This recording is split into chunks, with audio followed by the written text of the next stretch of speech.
Hello and welcome to this Inspiring City podcast. I am sitting in the Morgan Arms, which is a cool little pub in Bow, with Jennifer Dickson-Katori, who is also known as the street artist JDK. Hi Jennifer. Hello. So, love your work. I've seen it, dotted around the streets, Brick Lane in particular. Lots of these little post-ups that I've seen. Can you just tell me something about these pieces and what got you into the street art kind of scene? Well, the paste-ups were an interesting evolution because when I moved here, I came from Chicago and I was used to doing public work as a sculptor. And I was trying to figure out what I can do as an artist here, one, right away, without having to worry about trying to get into a gallery, and secondly, with the space that I have, because the sculptures that I do require a lot of space and mess and toxic materials. And I've always been drawn to street art. I used to study street art for my degree in geography. And so I just started doing it. And the immediate pieces that I started doing were basically the sculptures that I used to do in Chicago, the designs I used to do, and converting them into something more graphic and illustrative. And then trying to paste them up in places where they felt like they belonged, I guess. Not just randomly, but trying to find a space, like a corner where you can create a little vignette or a story that people will walk into and accidentally stumble on. And Brick Lane's, is such a good spot for that, isn't it? There's paste-up artists. It's a one good place to go to see artists of all different types. But you've come from a background in sculpture, and I don't know many other sculptors that have made the transition into street art. Did you find it natural? Yes. I mean, it's surprising, but yeah, I did. The drawing aspect, because I used to be an illustrator and I used to do children's book illustration, but I hadn't done it in years. So it took a while to get back into it at a level that was acceptable to me, I suppose. Yeah, I think what was a little nervous for me, because coming from the U.S., I mean, this is not my city, this is not my country. I was trying to fit in. I didn't want to do something that would step on other people's toes or do something that the community wouldn't want, because I'm more community conscious. And that's part of the reason we lived around Brick Lane, but it also seemed like a place that was they didn't mind. It was more receptive to it in a way that wouldn't be, I didn't want to anger anybody. I mean, at this point, I'm getting used to London, so I know where I can do it, where it's not going to interfere. But do it someplace that's a little bit further away from Brick Lane, where it's not as heavily populated by other street art, so that when you stumble on it, it's like a little extra, oh hey, that's a little hidden, like, illustration, like taking a little illustration out of a book and putting it on the wall somewhere. And that's another reason I like paste-ups, is because the water will just wash it away. It doesn't do any damage. Because they're not intrusive at all, are they? They're quite, you said stumble upon them. I mean, many a times I've wandered around those streets, more often than I can even remember I've wandered around those streets, and I keep seeing different things, and I keep spotting bits of yours, just thinking, oh, there's another one. It's quite a pleasure, actually, to stumble across. Thanks. Yeah, I want to make them a little, not as well known, I guess, not as noticeable. They seem quite maternal, those images. Is that just my take on them? Over the last year, they've definitely made that transition. When I got pregnant in January of last year, it was kind of a surprise, because I wasn't sure that I could, and it wasn't something we were necessarily planning on.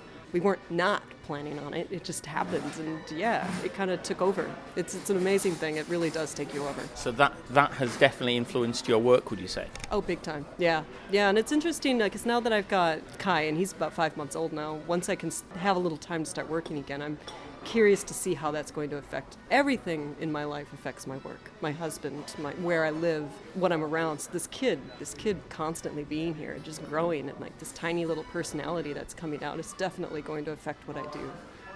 I'm probably going to throw him in my work there somewhere, like just find maybe an image that represents him, and I'll hide it in the work everywhere. So tell me about the sculpture thing. So obviously moving from public sculpture from Chicago into East London, where I suppose the scene's completely different in some way. What's your future looking like in terms of actually more public sculpture, so away from the street art type work?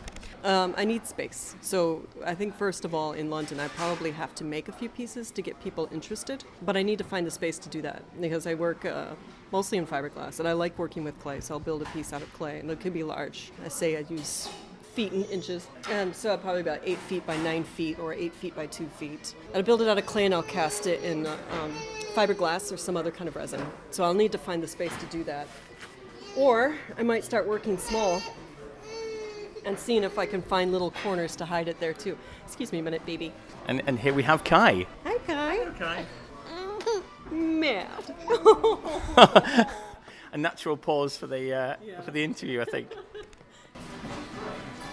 Okay, so we returned from our feeding break. We're feeding Kai now.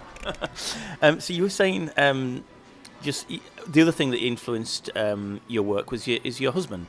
Yeah, my husband is, one, he's a particle physicist, so the science is fascinating. And maybe not even necessarily the technical aspect of it, but the theories behind it, the reason for the search for the information, and the process, because he's an experimentalist, is very similar to what I would do in the studio. Obviously they're working with multi-million-dollar materials and machinery and things, but that's the same idea of discovery. And he's also Japanese. He's from Japan, and that's been a big influence on my work as well. A lot of the motifs and some of the ideas are coming from like Shinrin-yoku, which basically it translates to forest bathing, is the idea of walking through a forest to bathe yourself emotionally and spiritually.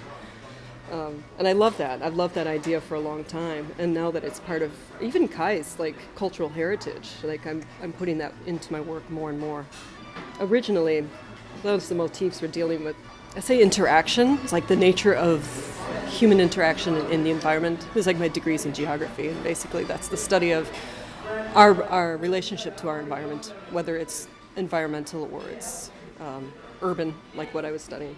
So trying to create pieces that you would have to walk around with and engage with in order to understand them. There's no detail to the facial phages, so they're really basic human forms. It's really funny, but it's a little bit similar to Antony Gormley, but not even quite as detailed.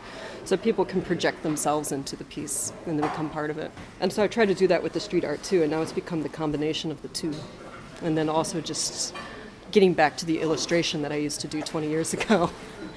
It's been an interesting ride. So has it come full circle a little bit? Oh yeah, big time. Yeah, a lot. And I'm still trying to. Yeah, I'm in a huge transition. I mean, at this point in my life, I'm 41, and I'm rediscovering everything all over again. It's really fun. What's the difference between Chicago and London? How are you finding it now that you're settled into East London? Well, Chicago's a much younger city. Like, there's churches down the street that are older than Chicago. So that plays a big role in how the city feels and how it sees itself. But then again, it's accessible to artists because it's still affordable. It's gentrifying quick, but it's not nearly as expensive as London. What I love about London is when you walk down the street, you get a sense of, you feel it's a very grounded city. And as much as people might complain that it's not, you feel it. You feel it when you come from the United States, when you're walking around a place that has a history as old as London. And it's the same thing I noticed in Japan, too. It's like anytime you step outside the United States and you walk around someplace that has a history that's older than your country, it's like the only other time I felt that same feeling is when you go to the Anasi ruins in Colorado and New Mexico with some of these pre-United States architectures and foundations. And London's amazing for that. I love the history here. And do you ever wander around thinking, oh, this will be a nice place to put one of my pieces, or, in some sculpture? All the time. I can't help it. I mean, like, just around the corner, there's a door that's blue that's got a little paste up on it, and I know exactly what I want to put there. Yeah, I see. That's the thing. Like, I'll see a space, and sometimes I'll design something specifically for that space, because it just seems like this needs this. One of the first times I actually saw you paint live was actually at the Femfears Festival, if you remember that, and that was different to what we've been talking about. So we've been talking about paste ups which are dotted around Brick Lane and your actual sculpture work, but this was a much fuller sized piece of work using paints on a wall at a jam. Is that something you're going to be doing more of? Yeah, that was actually a paste up. Oh, was it? Yeah, that was hand-drawn. It was funny because I didn't even know about Femfears till about 5 days before it happened. And I was like, what am I going to do? Threw a giant sheet of paper up on my wall and drew that in 2 days.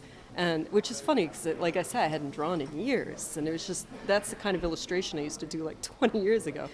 It just happened. So that was completely hand-drawn. And now I've been able to recreate it because what I can do, all of my big pieces are paste-ups. I just draw them very large, up to 5-6 feet sometimes, and it's a little tricky to paste them up. And then when I paint around the edges, it blends them into the wall, so you can't tell it's a paste up right away until it starts peeling off.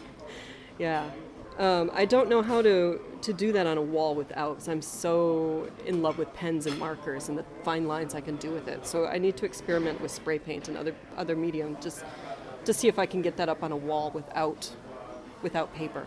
There's enough great spray paint artists around here to get some inspiration from, I should think, in Brick Lane. Oh yeah, there's so much talent in London. And that's one of the things I love too, because I think when you're established someplace, like I was in Chicago, you can get complicit in your technique and your materials, and you walk around here and like, man, I gotta step it up. There's so much talent here, and even though you're collaborating with, you're also slightly in competition with, and inspired by, and I love that dynamic. Jennifer, JDK, thanks very much. Thank you.